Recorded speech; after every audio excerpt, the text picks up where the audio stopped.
Ang sulat ni Pablo sa mga taga-Filipos. Unang kabanata. Mula kina Pablo at Timoteo, na mga lingkod ni Kristo Jesus. Para sa mga taga-Filipos, na hindi lang ng Diyos dahil sa kanilang pananalig kay Kristo Jesus, gayon din sa mga taga-pangasiwa at mga tagapaglingkod. Sumainyo nawa ang pagpapala at kapayapaan ng Diyos na ating Ama at ng Panginoong Hesu Kristo. Nagpapasalamat ako sa aking Diyos tuwing maaalala ko kayo. Tuwing ipinapanalangin ko kayong lahat, ako'y laging nagagala. Dahil sa inyong pakikiisa sa pagpapalaganap ng magandang balita tungkol kay Kristo. Mula nang ito'y inyong tanggapin hanggang sa kasalukuyan. Natitiyak kong ang mabuting gawang pinasimulan sa inyo ng Diyos ay Kanyang lulubusin hanggang sa araw ng pagbabalik ni Hesu Kristo. Minamahal ko kayo, kaya dapat lang napahalagahan ko kayo ng ganito. At dahil magkasama tayong tumanggap ng pagpapala ng Diyos, kahit ngayong ako'y nakabilanggo, o noong ako'y malayang nagtatanggol at nagpapalaganap ng magandang balita. Nadalaman ng Diyos na ang pananabik ko sa inyo lahat ay kagaya ng pagmamahal sa inyo ni Hesu Kristo. Idinadalangin ko sa Diyos na ang inyong pag-ibig ay patuloy na sumagana at masangkapan ng malinaw na kaalaman at pagkaunawa upang mapili ninyo ang pinakamahalaga sa lahat. Sa gayon, pagbabalik ni Kristo, matatagpuan kayong malinis, walang kapintasan, at sagana sa magagandang katangiang kaloob sa inyo ni Hesu Kristo, sa ikararangal at ikadadakila ng Diyos. Ibig kong malaman ninyo mga kapatid, na ang nangyari sa akin ay nakatulong ng malaki sa ikalalaganap ng magandang balita. Nalaman ng mga bantay sa palasyo at ng iba pang naririto na ako'y nabilanggo dahil sa pagiging tagasunod ni Kristo. At ang karamihan sa mga kapatid ay lalong tumibay sa kanilang pananalig sa Panginoon dahil sa aking pagkabilanggo. Hindi lamang yon, lalo pang lumakas ang kanilang loob na ipangaral ang salita. Totoo nga na may ilang nangangaral tungkol kay Kristo dahil sa pagkainggit at hilig sa pakikipuntalo. Ngunit, mayroon din namang nangangaral ng may tapat na hangarin. Si Kristo'y ipinapangaral nila dahil sa tunay na pagmamahal, sapagkat alam nilang ako'y hinirang upang ipagtanggol ang magandang balita. Ngunit ang iba ay nangangaral ng di tapat sa kalooban, kundi sa udyok ng masamang hangarin. Sapagkat hangad nilang dagdagan pa ang paghihirap ko sa aking pagkakabilanggo. Ngunit walang anuman sa akin ang lahat ng iyon. Ikinagagala ko pa nga na si Kristo ay naipapangaral, maging tapat man o hindi ang hangarin ng ibang mga nangangaral. Ang isa ko pang ikinagagalak ay ang pag-asa na muli akong makakalaya sa tulong ng inyong mga panalangin at ng Espiritu ni Hesu Kristo. Ang aking pinakananais at inaasahan ay huwag akong magkulang sa aking tungkulin. Sa halip ay magkaroon ako ng lakas ng loob sa lahat ng panahon upang mabuhay man ako o mamatay ay mabigyan ko ng karangalan si Kristo. Sapagkat para sa akin, si Kristo ang buhay at pakinabang ang kamatayan. Ngunit, kung sa pananatili kong buhay ay may magagawa pa akong mabuti, hindi ko alam kung alin ang aking pipiliin. Nagtatalo ang loob ko. Ibig ko nang pumanaw sa mundo ito upang makapiling ni Kristo. Yamang ito ang lalong mabuti para sa akin. Ngunit alang-alang sa inyo, mas kailangan pang manatili ako sa buhay na ito. Dahil dito, nagkitiyak kong ako'y mabubuhay pa at makakasama ninyong lahat upang matulungan kayong magpatuloy ng may kagalakan sa inyong pananalig sa Panginoon. Kung magkagayon, lalo ninyo akong may pagmamalaki at lalo ninyong pupurihin si Kristo Jesus dahil sa aking pagbabalik sa inyo. Kaya nga mga kapatid, Pagsikapan ninyong mamuhay ayon sa magandang balita ni Kristo. Sa gayon, makabalik man ako sa inyong piling o hindi, makakatiyak pa rin na kung kayo'y nananatili sa iisang layunin at sama-samang ipinaglalaban ang pananalig sa magandang balita. Huwag kayong matakot sa inyong mga kaaway. Magpakatatag kayo, sapagat ito mismo ang palatandaan na sila ay mapapahamak at kayo'y maliligtas. Sapagkat ang Diyos ang nagbibigay sa inyo ng tagumpay. Dahil ipinagkaloob niya sa inyo, hindi lamang ang manalig sa Kanya, kundi ang magtiis din naman alang-alang kay Kristo. Ngayon, kasama ko na kayo sa pakikibakang nakita ninyong ginagawa ko noon. At nababalitaan ninyong ginagawa ko pa rin hanggang ngayon. Ikalawang kabanata. Nagbibigay ba sa inyo ng kasiglahan ng buhay na nakaugnay kay Kristo? Naaaliw ba kayo ng Kanyang pag-ibig? May pagkakaisa ba kayo sa Espiritu Santo? Kayo ba'y may habag at malasakit na magtulungan? Kung gayon, lubusin ninyo ang aking kagalakan. Maghari sa inyo ang pagkakasundo. Mabuklod kayo sa isang pag-ibig at magkaisa kayo sa puso't diwa. Huwag kayong gumawa ng anuman dahil sa paghahangad ninyong maging tanyag. Sa halip, magpakumbaba kayo at huwag ninyong isipin kayo'y nakakahigit sa iba. Ipagmalasakit ninyo ang kapakanan ng iba at hindi lamang ang sa inyong sarili. Magpakumbaba kayong tulad ni Kristo Jesus. Kahit siya ay Diyos, hindi siya nagpumilit na manatiling kapantay ng Diyos. Sa halip, ay kusa niyang binitawan ang karapatan niyang ito at namuhay na isang alipin. Ipinanganak siyang tulad ng isang karaniwang tao. Siya'y nagpakababa at naging masunurin hanggang kamatayan. O, hanggang kamatayan sa krus. Kaya laman, siya'y itinampok ng Diyos at binigyan ng pangalang higit sa lahat ng pangalan. Kaya't sa pangalan ni Jesus ay sasamba ang lahat ng nasa langit, nasa lupa, at nasa ilalim ng lupa. At ang lahat ay magpapahayag na si Jesucristo ang Panginoon sa ikararangal ng Diyos Ama. Kaya nga, mga minamahal, kung paanong lagi kayong masunurin noong kasama pa ninyo ako, lalo kayong maging masunurin gayon samantalang ako'y malayo sa inyo. May takot at pakinginig na magpatuloy kayo sa paggawa hanggang sa malubos ang inyong kaligtasan. Sapagkat ang Diyos ang nagbibigay sa inyo ng pagnanasa at kakayahang maisagawa ang Kanyang kalooban.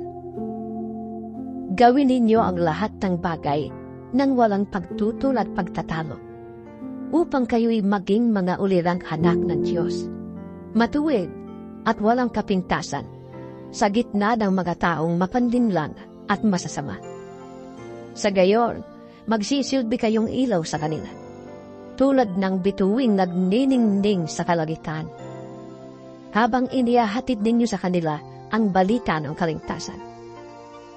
Pagdating ni Kristo, ay maipagmamalaki ko kayo, sapagkat hindi nawala ng kabuluhan ang aking mga pagpapakahilan. Kung ang buhay ko may maging handog sa inyong paglilingkod at pananampalataya sa Diyos, ikaliligaya ko pa ninyo, at hinahatian ko kayo ng aking kagalakan.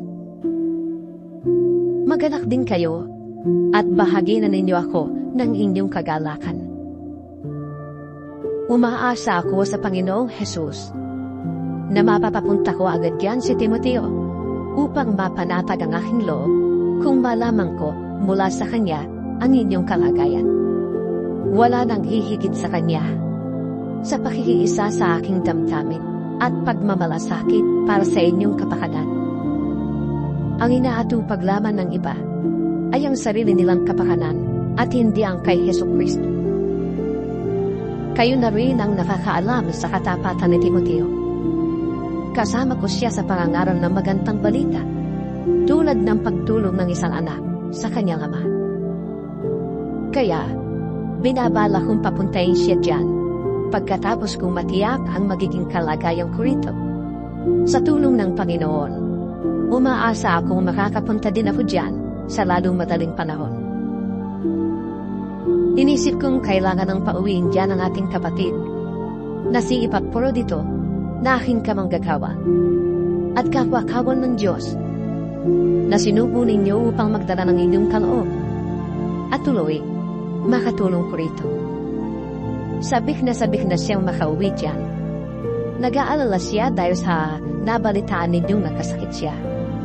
Nagkasakit nga siya at muntik nang mamatay. Ngunit, kinawaan siya ng Diyos.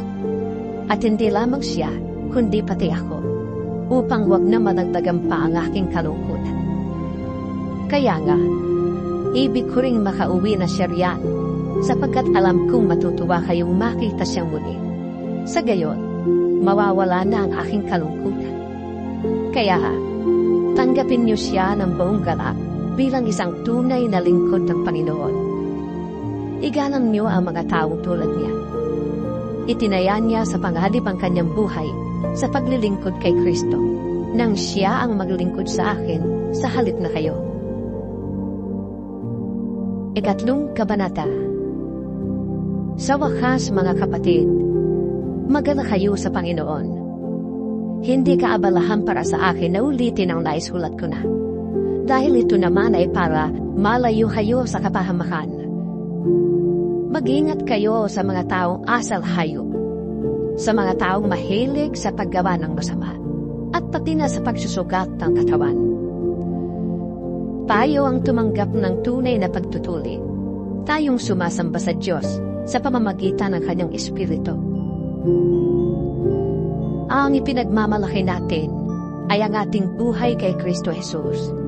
Hindi tayo nagtitiwala sa mga panlabas na tuntunin. Ang totoo, ako'y may sapat na dahilan upang panghawakan ng mga panlabas na tuntunin. Kung iniisip ni Numan na siya may katwirang umasa sa ganitong gawain, lalo na ako. Ako'y tinuli ng 8 araw mula nang ako'y sirap. Ako'y isang tunay na Israelita, buhat sa angka ni Benjamin at katutubong Ebreo. Kung pagsunod naman sa kautusan ng pag-uusapan, ako'y isang Pariseo. Dahil sa masubit kong pagsunod sa kautusan, inusig ko ang iglesia. Kung sa pagiging matuwid naman ayon sa kautusan, walang maisusumbat sa akin.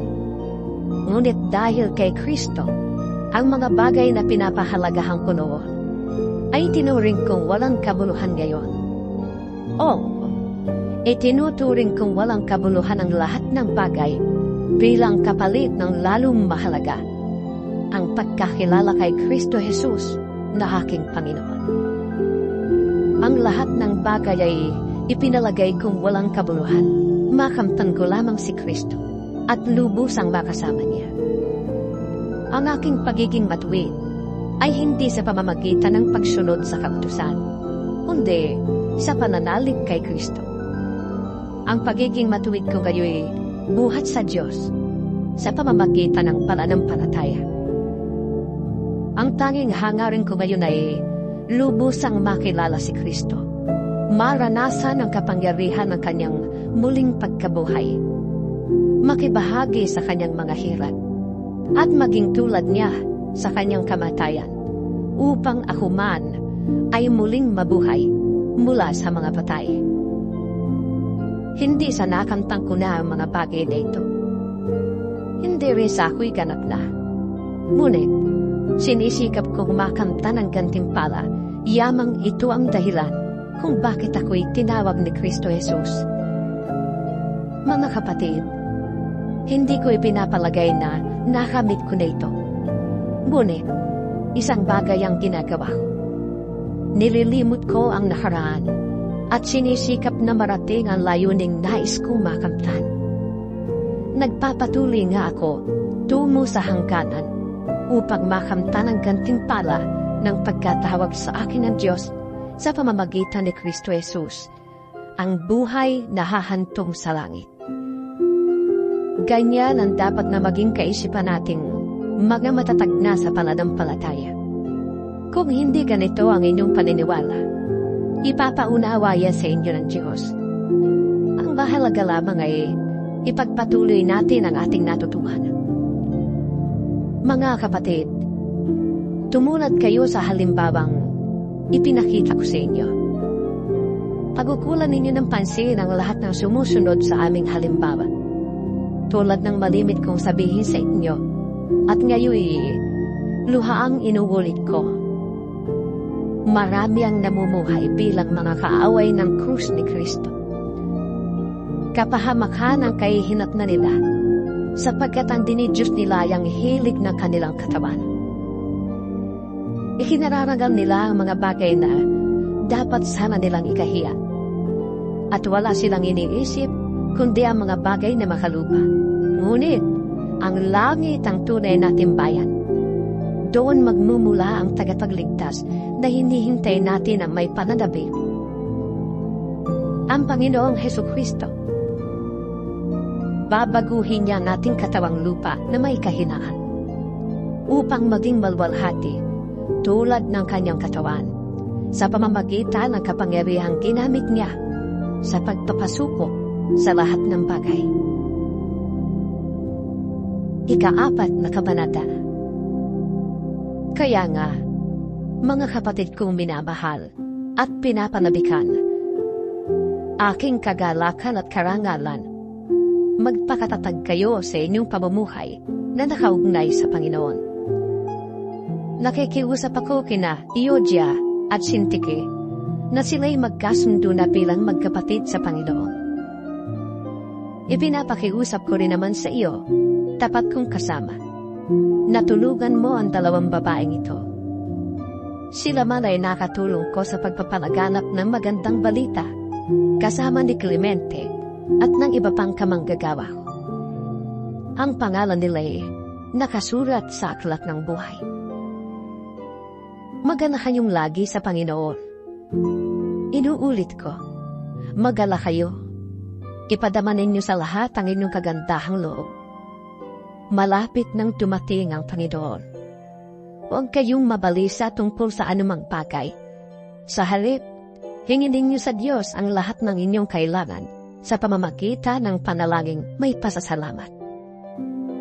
At ang kapayapaan ng Diyos na hindi kayang maunawaan ng tao, ang mag-iingat sa inyong puso at pag-iisip dahil sa inyong pakikipag-isa kay Kristo Jesus. Bilang pagtatapos, mga kapatid, dapat maging laman ng inyong isip ang mga bagay na karapat-dapat at kapuri-puri. Mga bagay na totoo, marangal, matuwid, malinis, kaibig-ibig at kagalang-galang. Isagawa ninyo ang lahat ng inyong natutuhan, tinanggap, narinig, at nakita sa akin. Sa gayon, sa inyo ang Diyos na nagbibigay ng kapayapaan. Labis akong nagagalak sa Panginoon, sapagkat pagkaraan ng mahabang panahon, minsan pang ipinamalas ninyo ang inyong pagmamalasakit sa akin. Alam kong hindi ninyo ako nadilimutan. Wala nga lamang kayong pagkakataong matulungan ako. Hindi ko sinasabi ito dahil sa kayo'y hinahanapan ko ng turo. Natutunan ko ng masiyahan, mating anuman ang aking kalagayan. Naranasan ko ng maghikahos. Naranasan ko na rin ang managanan. Natutuhan ko na ang lihim kung paanong masiyahan sa anumang kalagayan sa buhay.